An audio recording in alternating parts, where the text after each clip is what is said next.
الله وبركاته.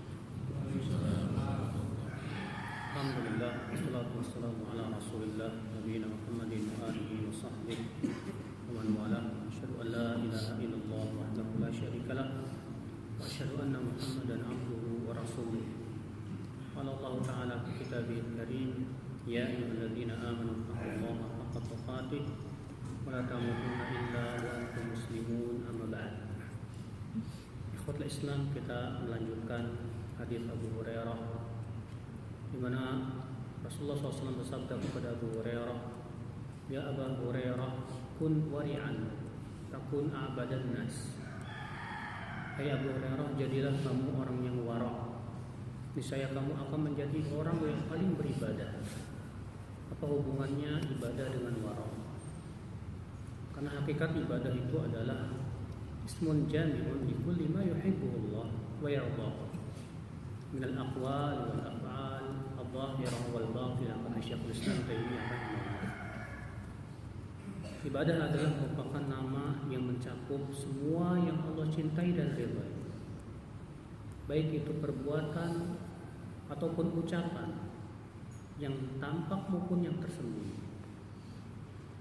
Dan ibadah tidak mungkin bisa kita lakukan tanpa wara'.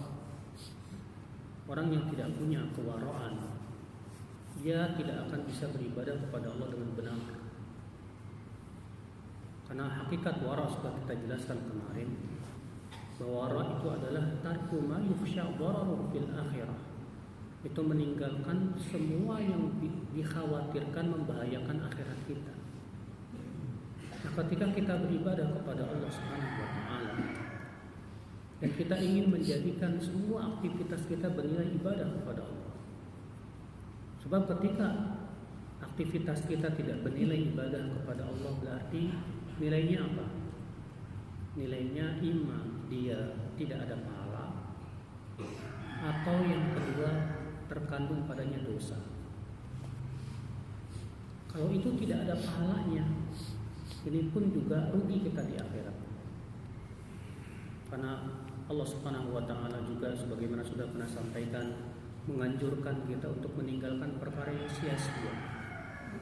Karena perkara yang sia-sia pun juga mengurangi keutamaan ataupun keuntungan kita di akhirat nanti. Maka orang yang wara', dia ingin bagaimana caranya supaya semua aktivitas, bahkan makannya, minumnya, olahraganya dan yang lainnya bernilai ibadah di sisi Allah Subhanahu wa taala, bermanfaat untuk akhiratnya nanti. Maka orang yang wara' pastilah menjadi orang yang paling beribadah kepada Allah Subhanahu wa taala. Lalu kemudian nasihat Rasulullah kepada Abu Hurairah yang kedua, kun qani'an, jadilah kamu orang yang qanaah. Takun asyharan nas, niscaya kamu akan menjadi orang yang paling berterima kasih kepada Allah, orang yang paling bersyukur kepada Allah. Apa itu qanaah ya akal Islam? Qanaah artinya seseorang merasa cukup dengan apa yang Allah berikan kepada dia. Qanaah artinya kekayaan hati, dan kekayaan hati itu lebih baik daripada kekayaan dunia dan harta. Suatu ketika Rasulullah SAW berjalan dengan Abu Dhar. Lalu kemudian Rasulullah bersabda kepada Abu Dhar, "Ya Abu Dhar, ma ta'uddul ghaniya fik?" Menurut kamu orang kaya itu seperti apa ya Abu Dhar? Kata Abu Dhar, "Ya Rasulullah, orang kaya itu yang banyak hartanya." Kata Rasulullah, akan tetapi orang kaya itu adalah yang kaya hatinya. Dan orang yang miskin itulah yang miskin hatinya, kata Rasulullah SAW. Dalam riwayat yang lain Rasulullah SAW, "Laisa al-ghina an kathratil Arab, walakin al-ghina minan nafs." Bukanlah kekayaan itu dengan banyaknya harta benda, akan tetapi hakikat kekayaan itu yaitu kekayaan hati, akal Islam. Dan tidak mungkin kita bisa merasa qanaah. Kita tidak mungkin memiliki kekayaan hati kecuali kalau hati kita hanya mengharapkan akhirat saja. Karena orang yang hatinya menginginkan dunia tidak akan bisa qanaah selama-lamanya. Orang yang hatinya menginginkan dunia, ingin ini, ingin itu, ingin ini, ingin itu, mungkinkah orang seperti ini bisa qanaah? Jawab tidak mungkin. Wallahi tidak mungkin. Hatinya itu akan menjadi miskin. Makanya Rasulullah SAW sabda dalam riwayat Tirmidzi, "Man kanat hammuhul akhirah." Siapa yang keinginan dia akhirat, sabbatallahu alaihi amrah. Allah akan kokohkan urusan dia. Wa ja'ala al-ghina fi qalbi, dan Allah akan jadikan kekayaan itu di hatinya. Wa atathu dunya wa hiya raghimah, dan dunia akan mendatanginya dalam keadaan hina di matanya. Wa man kanat hammuhul akhirah, sebaliknya kata Rasulullah, siapa yang keinginan dia wa man kanat hammuhud dunya, keinginan dia dunia, farraqallahu alaihi syamlah, Allah akan cerai beraikan urusannya. Maksudnya apa cerai beraikan urusannya? Allah akan lemahkan dia, lemah kesabarannya, lemah juga ketakwaannya, lemah kejujurannya, lemah karena orang yang mengharapkan dunia dan hatinya selalu mengharapkan dunia, sabarnya sempit. Ya, ketaatannya kurang, bahkan malas-malesan. Tercerai berai pikirannya itu. Waja'al faqra baina 'ainai, kata Rasulullah. Yang kedua, Allah akan jadikan kefakiran itu di pelupuk matanya. Walaupun dia punya dunia, tapi dia selalu merasa kurang.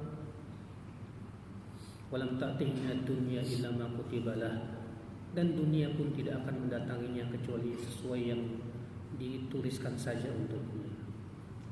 Subhanallah, saudaraku sekalian. Ternyata dalam hadis ini Rasulullah SAW mengabarkan bahwa kunci supaya kita qanaah, supaya hati kita kaya adalah hati kita mengharapkan akhirat. Makanya Al-Hasan Al-Basri berkata menasihati para pemuda, ya ma'syara syabab, utlubul akhirah, wahai para pemuda, cari oleh kalian akhirat. Fa inni wajadtu ahlal akhirah, karena aku menemukan orang-orang yang mencari akhirat, dunia mengikutinya.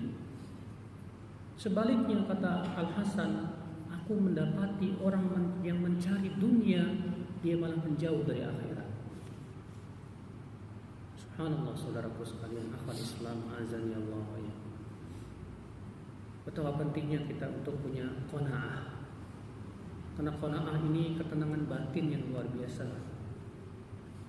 Qanaah ini akan menimbulkan insyirahus sadar, kelapangan dada. Orang yang qanaah itu dia, masya Allah, dia saja orang-orang yang susah hidupnya tapi qanaah, dia tenang aja. Makanya kata Imam Syafi'i rahimahullah, idza ma kunta da qalbin qanu'in fa anta wa malikud dunya sawa. Kalau kamu memiliki hati yang penuh qanaah, kamu dan raja dunia itu setara. Naam ya akhwat Islam, azan ya Allah wa ya. Demikian pula akhi, agar kita qanaah, jangan kita melihat kepada orang yang lebih baik hidupnya dari kita. Kata Rasulullah SAW, "Unzur man huwa asfala minkum, wa la tanzur man huwa fawqakum, li'alla tajdaru ni'matallahi 'alaikum." Lihat oleh kamu orang yang lebih susah hidupnya dari kamu, dan jangan kamu lihat orang yang lebih nikmat hidupnya dari kamu. Supaya apa? Kata beliau, supaya kalian tidak menganggap remeh nikmat Allah yang Allah berikan kepada kamu. Makanya akhi, ketika kita diberikan oleh Allah Subhanahu wa taala ya nikmat, dan kita syukuri dan kita berpikir ini yang sedikit saja, kita tidak bisa syukuri, bagaimana yang banyak. Sebagian ulama salaf berkata, harta yang sedikit tapi kita syukuri itu lebih baik daripada harta yang banyak tapi kita tidak bisa syukuri. Allah ya akal Islam, setiap harta itu akan ditanya oleh Allah. Orang yang beriman itu ketika mendapatkan kenikmatan, yang dia pikirkan pertama kali adalah apa jawabannya di hari akhirat nanti ketika Allah menghisab. Berbeda dengan orang yang kurang beriman, ketika mendapatkan kenikmatan dunia, yang dia pikirkan bagaimana saya bisa bersenang-senang di dunia. La Allah ya akhwat Islam. Maka dari itulah Orang yang hatinya dipenuhi dengan keinginan dunia, wallahi dia tidak akan bisa qanaah.